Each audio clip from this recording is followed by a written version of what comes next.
সপ্তাহে একদিন আমি কিভাবে বেডরুম ডিপ ক্লিন করি। পরিষ্কার পরিচ্ছন্ন থাকাটা আমার অভ্যাস, এই অভ্যাস আমি পরিবর্তন করতে চাই না। রাধে রাধে বন্ধুরা, কেমন আছো তোমরা সবাই? আশা করি ভীষণ ভালো আছো, আমরাও কিন্তু খুব ভালো আছি। আজকে হচ্ছে বুধবার, তোমাদের সাথে নিয়ে আজকে ব্লগটা শুরু করছি, সাথে থাকো। আজকে ব্লগটা খুব ভালো লাগবে। সকালবেলা ঘুম থেকে উঠে আগে প্রথমে দেখো মাথা ভর্তি তেল নিয়েছি, মনে হচ্ছে যেন চুল থেকে তেল একদম চুইয়ে চুইয়ে পড়ছে, মানে একটু বেশিই দিয়ে দিয়েছে। আসলে বাবানের পাপা আমি বললাম কি আমি বসে থাকছি, তুমি একটু মাথায় তেল দিয়ে দাও। তো ওই যে তেল দিয়েছে যতটা পেরেছে মাথার মধ্যে তেল ঢেলেছে, তখন তো বুঝতে পারিনি, পরে দেখি মাথা মানে চুল আর ভেজা, মানে কি বলবো, মানে কোথাও কোথায় ফাঁকা নেই যেখানে তেল পড়েনি। গোটা মাথা গোটা চুলে তেল দিয়ে একদম চপচপ করে দিয়েছে। তো আর কী করবো, ভাবলাম যে সকাল সকাল তেলটা লাগাই, তারপরে হচ্ছে শ্যাম্পু করে নেবো দুপুরে। তো সেই জন্য ভাবলাম একটু হালকা তেল দেবো। তো এইদিকে বাবানের বাবা যে তেল দিয়েছে যতটা পেরেছে ঢেলেছে মাথার মধ্যে। তো আজকে না এই যে সকাল সকাল দেখো ঘরটা আজকে একদম ডিপ ক্লিন করবো, অনেক দিন হলো ঠিক মতো পরিষ্কার করা হচ্ছিল না। তো ভাবলাম কি আজকে একদম ঘর টরগুলো ভালো করে ঝেড়ে নেবো। দেখলাম যে অনেক জায়গায় না ঝুলও পড়েছে, তো ভাবলাম যে আজকে একদম পরিষ্কার করে নিই। একটু সকাল সকাল উঠেছি, উঠে আগে মাথায় তেল দিয়েছি বললাম, দিয়ে তারপরে হচ্ছে কাজকর্মগুলো শুরু করে দিয়েছি, কারণ 4-5 ঘন্টা তো মাথায় তেলটা রাখতে হবে। আর এদিকে সংসারের যা কাজ আছে ওগুলো করতে করতে 4-5 ঘন্টা এমনিতেই হয়ে যায়। তো সেই জন্য ভাবলাম কি তাহলে সকালবেলা উঠে আগে মাথায় তেল দিই। আর রাতে দিলে না সেই বালিশে লাগে, সারা রাত দিয়ে রাখলে ভালো হয় আর কি, কিন্তু সেই বালিশে লেগে যায়, অসুবিধা হয়। তো ভাবলাম যে সকালবেলা উঠেই তেল দেবো, তারপরে হচ্ছে পরে শ্যাম্পুটা করে নেব। তো সেই জন্য সেটাই করলাম। তো লাড্ডু গোপুর নাটখাট চ্যানেল থেকে একটা দিদিভাই আমাকে বলেছে, দিদিভাই তোমার কাছে একটা রিকোয়েস্ট করছি, তোমার স্কুল প্লাস কলেজ জীবনে একটু শেয়ার করো আমাদের সাথে। আশা করি কমেন্টটা পরে পরের ভিডিওতে শেয়ার করেছো। তোমার স্কুল কলেজ লাইফ শোনার জন্য অপেক্ষা রইলাম। থ্যাংক ইউ দিদিভাই, তুমি যে বলেছো সেটা আমার শুনে ভীষণ ভালো লেগেছে। তো অবশ্যই শেয়ার করব, কেন করব না, তুমি বলেছো অবশ্যই আমি সবটাই শেয়ার করব আজকে। তো যাই হোক, কোথা থেকে শুরু করবো আমি না বুঝতে পারছি না। তো জানি না কতটা ভালো বলতে পারবো, যদি তোমার ভালো লাগলে মানে যদি ভালো লেগে থাকে তো অবশ্যই কিন্তু কমেন্ট করে জানিও। আমি ঠিক বুঝতে পারছি না আসলে কী দিয়ে শুরু করবো বা কী বলবো। তো যাই হোক, বলছি তাহলে। তো আমার ছোটোবেলা থেকে তো সবাই তো স্কুলের বলতে পারো, প্রাইমারি স্কুলটা বলতে পারো আমার পাড়াতেই ছিল, মানে যেটা আমার মায়ের বাড়ি ওখানেই ছোট্ট একটা প্রাইমারি স্কুল ছিল, ওখানেই পড়াশুনো করেছি। তারপর তো হাই স্কুল গেছি। তো হাই স্কুল আমার আলালে ছিল, আলাল হাই স্কুল। একটা ভিডিওতে তোমাদের সাথে আমি শেয়ারও করেছিলাম অনেক দিন আগে, সেই পুরোনো ভিডিওতে আমার স্কুলটা হয়তো দেখিয়েছিলাম তোমাদেরকে একবার। তো আমার ছোটোবেলা থেকে একটু স্বাধীনতার মধ্যেই বড় হয়েছি বলতে পারো, কোনো দিন মা বাবা আমাকে ছাড়েনি, একা তো কখনোই ছাড়েনি। সবসময় যেখানে যাওয়ার ছিল, যা নেওয়ার ছিল সবসময় মা বাবার সাথে করেই গেছি। যখন স্কুল যেতাম দাদা আমার থেকে বড় ছিল, 3 বছরের বড় আমার দাদা আমার থেকে।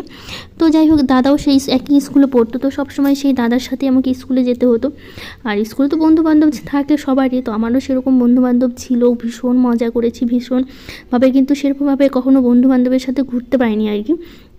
যে এখনকার সময়টা যেরকম আর কি, অনেকে বন্ধু বান্ধবীর সাথে ঘুরে বেড়ায়, অনেক জায়গায় যায় কোনো অনুষ্ঠানে বা কিছু হলে, কিন্তু আমাদের ওই সময়টা না সেরকমভাবে ঘোরা হতো না আর কি। তবু যা ঘোরা হতো অনেকেই ঘুরতে একটু কম বেশি, কিন্তু আমাকে কখনোই মা বাবা বেরোতে দেয়নি, একা একা কখনো কোথাও ছাড়েনি। মানে বলতে পারো আমি কোনো দিনও কোনো বন্ধু বা বান্ধবীর সাথে কোথাও দূরে কোথাও ঘুরতে গেছি, সামান্য এই গাজলেই বলতে পারো আমি কখনো আসিনি আর কি। মানে আমাকে বেরোতে দেয়নি, কখনো একা ছাড়েনি। শুধু একা ছাড়ার মধ্যে স্কুলে যেতে দিত, স্কুল আর টিউশন পড়তে, সেখানেও দাদা থাকতো, দাদাও পড়তো একই স্কুলে। তার মধ্যে বান্ধবীরা ছিল, একা বলতে গেলে শুধু স্কুল গেছি আর টিউশন পড়তে গেছি, তাছাড়া সেরকমভাবে কখনো যাওয়া হয়নি। আর সেই স্কুল লাইফের বন্ধুবান্ধব তো অনেক ছিল, কিন্তু এখন আর তাদের সাথে সেরকমভাবে যোগাযোগ নেই। এখন তো সবারই ফেসবুক আছে, ফেসবুকে সেই বন্ধুবান্ধবরা সবাই আছে যাদের সাথে একসাথে স্কুলে পড়াশুনো করেছি, কিন্তু তাদের সাথে সেরকমভাবে যোগাযোগ নেই। ওই কোনো পোস্টে একটা লাইক কমেন্ট ব্যাস ওইটুকুই আর কি। শুধু একটা বান্ধবী আছে, তার সাথে সবথেকে বেশি যোগাযোগ আছে আর কি। ওর ছেলে আমার ছেলে একই স্কুলে পড়ে, আমার বিয়ের ওর হচ্ছে 8 মাস আগে বিয়ে হয়। আমার ছেলে থেকে 1 বছরের বড় ওর ছেলে। মানে ওই বান্ধবীর সাথে এখন যোগাযোগ আছে। বান্ধবীকে তোমাদের দেখিয়েছিলাম আমি গোপাল পূজার যে ভিডিওতে, একটা বান্ধবীকে তোমাকে দেখিয়েছিলাম, সেই বান্ধবীটাই কিন্তু এখনও পর্যন্ত মানে সবথেকে বেশি যোগাযোগ আছে। আর অনেক আছে আমাদের পাড়াতে যে বান্ধবীগুলো ছিল দুটো, তাদের সাথে যোগাযোগ আছে। একটা বান্ধবীর বিয়ে হয়েছে, আর এখনও পর্যন্ত একটা বান্ধবী এখনও বিয়ে করেনি, হয়তো করবে কয়েকদিনের, মানে এখন ওর যখন ইচ্ছা হবে আর কি করবে। তো যাই হোক, একটা বান্ধবী এখনও আছে যে বিয়ে হয়নি এখনও পর্যন্ত। তো অনেক বান্ধবীর বিয়ে হয়েছে, যারা বন্ধু ছিল, অনেক বন্ধুদের এখনও বিয়েও হয়নি, মানে সবাই ফেসবুকে আছে। কিন্তু হচ্ছে সেরকমভাবে কথা হয় না। ওই শুধু বললাম না, পোস্টে জাস্ট লাইক কমেন্ট ওইটুকুই জাস্ট হয় এখনও পর্যন্ত। মানে পোস্ট দিলে বোঝা যায় যে বন্ধুবান্ধবটা এখনও আছে আর কি, এরকমই চলছে আর কি জীবনটা। তো একটা বান্ধবীর কথা বললাম, ও একই স্কুলে পড়ে, ওর ছেলে আমার ছেলে। তো স্কুলে দেখা হয়, ওরও কাছাকাছি, মানে আমাদের একই কাছাকাছি প্রায় বিয়ে হয়েছে আর কি, খুব একটা দূরত্ব নেই। তো একই, ও যখন মায়ের বাড়িতে আসে আমিও যাই, তখন দেখাশোনা হয়, ফোনে মাঝে মধ্যে কথা হয়। তো আমাদের বাড়িতে কিছু অনুষ্ঠান করলে বান্ধবী আসে, আমি ওদের বাড়িতে কিছু করলে আমাকে বললে আমি যাই। তো কোনো একটা ভিডিওতে তোমাদের সাথে শেয়ার করবো যে বান্ধবীর সাথে এখনও সবথেকে বেশি যোগাযোগ আছে। মানে ওর বাবার বাড়ি আমাদের বাবার বাড়ি একই পাড়ায়, একই সাথে পড়াশুনো করেছি, মানে সবথেকে বেশি মিল ওর সাথেই ছিল, তার জন্য ওর সাথে এখনও আছে। আর স্কুলে যারা যারা ছিল আর কি, অন্য অন্য জায়গায় বাড়ি, তাদের সাথে সেরকমভাবে এখন আর যোগাযোগ নেই।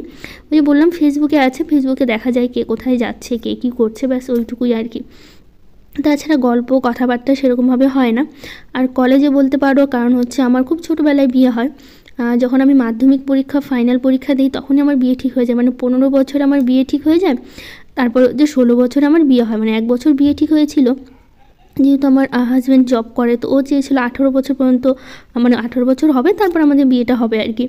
কিন্তু সেভাবে আমাদের বাড়ি থেকে রাজি হয়নি, যতদিন বিয়ে ঠিক হয়ে থাকবে। তারপর 1 বছর ঠিক হয়েছিল, আমার 16 বছরে বিয়ে হয়ে যায়, 15 বছরে বিয়ে ঠিক হয়, 16 বছরে বিয়ে হয়। যখন আমি 10-এ পড়ি তখন বিয়ে ঠিক হয়, 10-এ বলতে 10-এর ফাইনাল আর কি, 11-এ ভর্তি হবো তখন বিয়ে ঠিক হয়।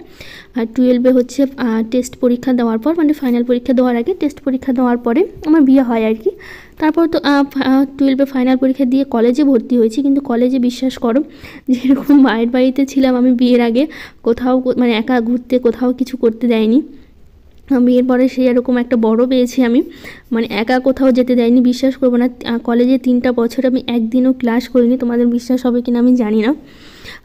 তোমরা কী ভাবছো সেটাও আমি বুঝতে পারি, মানে তোমরা কতটা মানে খারাপ ভাবে নিও না আর কি সে কথাটা আমার। তো যাই হোক, 3 বছরে আমি কোনোদিনও ক্লাস করিনি, আমার বর কোনোদিন আমাকে ক্লাস করতে যেতে দেয়নি। মানে যেদিন কলেজে প্রয়োজন ছিল, কোনো প্রয়োজনে যদি আমাকে যেতে হতো, কোনো ফর্ম ফিল আপ বা কিছু ভর্তি বা কোনো কিছুর জন্য, তখন আমার বর স্কুল ছুটি নিয়ে আমাকে সাথে করে নিয়ে যেত। তারপরে হচ্ছে যে ওই ছুটি নিত স্কুল, তারপর আমাকে নিয়ে যেত, সেই কাজটা কমপ্লিট করে আবার সাথে করে নিয়ে চলে আসতো। কিন্তু 3 বছরে আমি একদিন যদি ক্লাস করতাম, তাও বলতে পারতাম যে কলেজ লাইফটা কেমন হয়, মানে কেমনভাবে কাটায় বন্ধু বান্ধবীদের সাথে। কিন্তু সেই সম্বন্ধে আমি তোমাদের সাথে কিছুই শেয়ার করতে পারবো না, যেহেতু কলেজে কোনো বন্ধু বান্ধবী কিছুই হয়নি, যেহেতু একদিন আমি ক্লাস করিনি, কেমন করে হবে। আর তার মধ্যে কয়েকটা বন্ধু বান্ধব ছিল যারা কলেজে গিয়েছে স্কুল লাইফ থেকে, অনেকের বিয়ে হয়ে গেছে, পড়াশুনো ছেড়ে দিয়েছিল। আবার যারা কলেজে গেছে তারপরে হচ্ছে তাদের সাথে সেরকমভাবে আর যোগাযোগ হয়নি, যেহেতু আমি নিজেই কলেজে মানে ক্লাস করতে যাইনি আর কি। তো সেই জন্য আর সেরকমভাবে কলেজ লাইফটা কেমন হয় তোমাদের সাথে আমি শেয়ার করতে পারলাম না, যেহেতু আমি নিজেই কোনো দিন কলেজে ক্লাস করিনি, কোনো দিন কোনো বন্ধু বান্ধবীর সাথে ঘুরিনি ফিরিনি। মজা কীরকম হয় জানি না আর কি। কিন্তু স্কুল লাইফটা সবথেকে বেস্ট ছিল আমার কাছে। স্কুল লাইফটা প্রচণ্ড মজা করেছি, প্রচণ্ড সুন্দরভাবে কাটিয়েছি, ভীষণ ভালো লেগেছে। যেরকম সবার কাটে স্কুল লাইফটা, আমার তো ভীষণ ভালো কেটেছে। মানে হয়তো কোথাও ঘোরাফেরা হয়নি, কিন্তু স্কুলে যেয়ে যতটা মজা করেছি এর থেকে বড় কিছু হয় না। কিন্তু বাড়িতে এসে অনেকটা মজা করেছি, ঘুরেছি ফিরেছি, মানে বাড়িতে অনেক খেলাধুলো করেছি। ছোটোবেলায় খুব খেলাধুলো করতাম, এখনকার বাচ্চারা যেরকম খেলাধুলো জিনিসটা হয়ই না, কিন্তু আমাদের সময় প্রচুর খেলাধুলা হতো। স্কুল থেকে ফিরে প্রচুর মজা করেছি, অনেক সময় হেঁটে হেঁটে স্কুল থেকে বাড়িতে আসতাম। জানো তো সেই সময় বলতে পারো আমাদের বাড়ি থেকে স্কুল ভাড়াটা ছিল মাত্র, প্রথমে ছিল 1 টাকা করে, মানে বাবা 3 টাকা দিত, 1 টাকা যেতাম, 1 টাকায় আসতাম, আর হচ্ছে তারপরে হচ্ছে আর 1 টাকা হচ্ছে খেতে দিত। এরকমভাবে প্রথম যখন 5-6-এ পড়তাম তখন এরকমভাবে ছিল আর কি। তারপর ভাড়া বাড়তে বাড়তে ওই তখন কী করতাম বলতো, মানে খুব একটা দূরত্ব নেই স্কুল থেকে আমাদের বাড়ি, হেঁটেও আসা যায়। তো অনেক সময় কী করতাম, হেঁটে আসতাম, সবাই মিলে, বান্ধবীরা মিলে, দাদা ছিল সাথে, হেঁটে আসতাম। ওই 1 টাকা বাঁচতো, তখন 2 টাকা খেতাম, জানো তো, এরকমভাবে করতাম। তারপর আস্তে আস্তে ভাড়াটা 2 টাকা বাড়লো, মানে তখন দিত 5 টাকা বাবা, 2 টাকা 4 টাকা যাওয়া আসা, আর 5 টাকা আর 1 টাকা খেতে দিত আর কি। খুব মানে বেশি দিন 1 টাকা যায়নি আর কি, তাড়াতাড়ি বেড়ে গেছিলো ভাড়া। তারপরে তখন হচ্ছে 2 টাকা স্টুডেন্ট ভাড়া দিতাম আর কি, স্টুডেন্ট ভাড়া ছিল 2 টাকা, তখন বাবা 5 টাকা দিত। তারপর একটু বড় হতো, তখন টাকার পরিমাণটা বেড়েছে আর কি। তখন যখন বুঝতে শিখেছি, তখন ছোটো 5-6-এ পড়তাম, তখন 2 টাকা 1 টাকা আমাদের কাছে অনেক বেশি, তখন সেই টাকায় অনেক আর কি। তারপর আস্তে আস্তে বাবা 10 টাকা দিত, 20 টাকা দিত, মানে আস্তে আস্তে যত বড় হয়েছে তত টাকার পরিমাণটাও বেড়েছে আর কি তখন। তো স্কুল থেকে অনেক সময় হেঁটে হেঁটে আসতাম, ওই 2 টাকা 1 টাকা খেতাম, মানে ওই 1 টাকা বাঁচিয়ে যে খেতে খেতে বাড়িতে আসবো, গল্প করতে করতে, ভীষণ মজা। মানে ছোটোবেলাটা আমার খুব সুন্দর মজাই কেটেছে। কিন্তু এখন ওই যে বলতে পারো, এখন তো দেখতেই পাচ্ছ কীভাবে কাটছে, এখনও বেশ মজাই কাটছে। বলবো না কখনোই যে বিয়ের আগেটা খারাপ গেছে বা বিয়ের পরে খারাপ গেছে। বিয়ের আগে যেরকম মজাই কেটেছি, বিয়ের পরেও বেশ আনন্দেই কাটছি। কিন্তু ওই স্বাধীনতাটা আমার আগে থেকেও ছিল আর কি, মানে কখনো কোথাও বেরোতে দেয়নি একা। আর বিয়ের পরে যে বর আছে যেখানে, আমাকে কখনো কোথাও একা যেতে দেয় না, মানে যা কিছু কিনবো যা কিছু লাগবে বলো আমাকে, আমি এনে দিচ্ছি, না সাথে চলো পছন্দ করে নিয়ে নাও ব্যাস। কিন্তু আমাকে যে একা বেরোতে দিবে, তুমি একা গিয়ে কিনে নিয়ে আসো বা এই জিনিসটা নিয়ে আসো, সেই জিনিসটা কখনো আমাকে দেয়নি। মানে তখন বাবা মাও কখনো দেয়নি, এখন বড় দেয় না। সব সময় মানে যখন যেটা প্রয়োজন আমাকে বলো, আমি এনে দিচ্ছি, নয় সাথে করে চলো আর কি, এরকমভাবেই আর কি সবটাই আর কি ওদের হাতে আর কি। আমার কোনো এতে খারাপ লাগা নেই, আমার মানে এইভাবে মানে চলছি, মানে ভীষণ ভালো আর কি, এরকম না যে খারাপ আছি আর কি, সেটা কখনোই বলবো না। মানে স্বাধীনতা আছে বলে হয়তো এখনও পর্যন্ত ভালো আছে, এটুকু বলতে পারি। খারাপ কিছু হয়নি জীবনে, সবটাই ভালো মতন ছোটো থেকে আজ পর্যন্ত ভালোই সবটাই গেছে, খারাপ যায়নি। আর ভগবানের কাছে প্রার্থনা করি যেমন আছে আর কি সেরকমভাবে চললেই হলো, জীবনটা অনেক সুন্দর আছে। কখনো বলবো না যে খারাপভাবে কেটেছে বা খারাপ হয়েছে কিছু, সবটা একদম সুন্দরভাবে ভালোভাবে কেটেছে। তো যাই হোক, অনেক কিছু বললাম, জানি না তোমাদের কেমন লাগবে, তোমাদের কেমন লাগলো অবশ্যই কিন্তু জানিও। আর কি জানতে চাও সেটা আমাকে জানিও, কেমন ধরনের ভিডিও করব সেটাও জানিও। কতটা ভালো লাগলো, আমি কতটা বলতে পারলাম আমি নিজেও জানি না, হয়তো খারাপ বা ভালো কিছু বলেছি, খারাপ যদি কিছু বলে থাকি তোমরা কিছু মনে করো না। তোমরা আমাকে অবশ্যই কমেন্ট করে জানাতে পারো যে এই জিনিসটা দিদিভাই তুমি ঠিক বলোনি। তো যাই হোক, তোমাদের কেমন লাগলো সেটা জানিও, আর কেমন ধরনের ভিডিও তোমরা দেখতে চাও সেটাও কিন্তু জানিও। তো অনেক কাজ করতে করতে তোমাদের সাথে অনেক গল্প শেয়ার করলাম। আর এইদিকে দেখো 3টে ডিম সেদ্ধ করে নিয়েছি, 3 জনের জন্য আর কি, বাবানের জন্য, বাবানের পাপার জন্য আর আমার জন্য। তো যাই হোক, কবিতা দিদিভাই বলেছে, দিদিভাই তোমার খুব ভালো লাগলো, আর তোমার ব্যবহার খুবই ভালো, কচুরিগুলো অসাধারণ হয়েছে। থ্যাংক ইউ দিদিভাই, অনেক অনেক ভালোবাসা তোমাকে। আর বিউটি দিয়ে দিদিভাই বলেছে, আজ ফার্স্ট তোমার ভিডিও দেখলাম, খুব ভালো লাগলো, খুব পরিষ্কারভাবে কাজ করো তুমি, খুব ভালো লাগলো দিদিভাই। থ্যাংক ইউ দিদিভাই, অনেক অনেক ভালোবাসা। তো আজকে রান্না করব, ডাল করব, সয়াবিন করব।